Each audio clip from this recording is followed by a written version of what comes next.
Night fam, this video is not for everyone. It's very drastic and heavy, but Project Nightfall exists to fight for the truth. You're about to meet a man twice as bad as Hitler. But there is a big chance you don't know about him. A man who wanted to own the Philippines, but somehow ended up killing millions of Africans. See, when we talk about the most cruel leaders from the past, we think about Adolf Hitler, who killed way over 6 million people. But there is another monster we forgot to put in the history's Hall of Shame. King Leopold II of Belgium.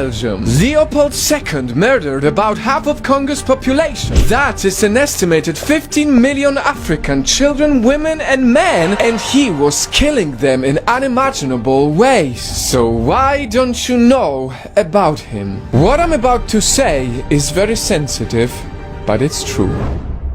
We don't know about Leopold II because he killed people of Africa. Poverty, genocide, wars. For some reason, our world was always less interested in the pain of the African people. But because every life should be seen as equal, Leopold II deserves to be put in history's Hall of Shame. Here is where this horrible story begins. Leopold II knew that Congo was rich in rubber, gold and ivory, three of the most expensive resources at that time. That is when in 1885 he decided to own Congo. And to convince the Belgian government to give him money, Leopold II disguised his slavery as a humanitarian project to convert the Congolese into civilized Christians. And it worked. A whole African country became a private property of just one man. But what he did as an owner for the next 23 years was far from Christian. He forced all natives to dig up gold, killed elephants for ivory and harvest rubber so he could sell them and keep all the profits for himself. And he was incredibly heartless in all of this. Leopold II recruited many Congolese people to torture their own people. He paid a large army of natives to enforce slavery. It didn't matter if you were a man,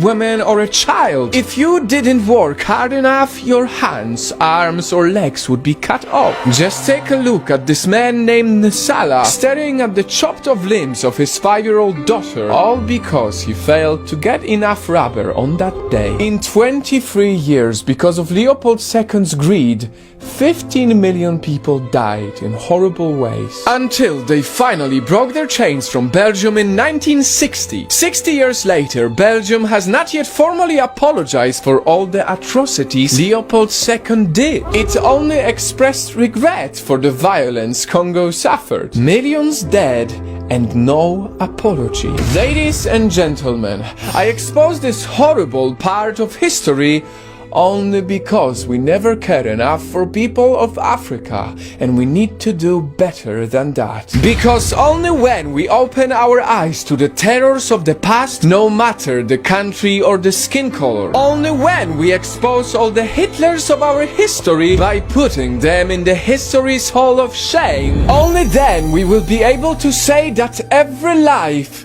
is truly equal.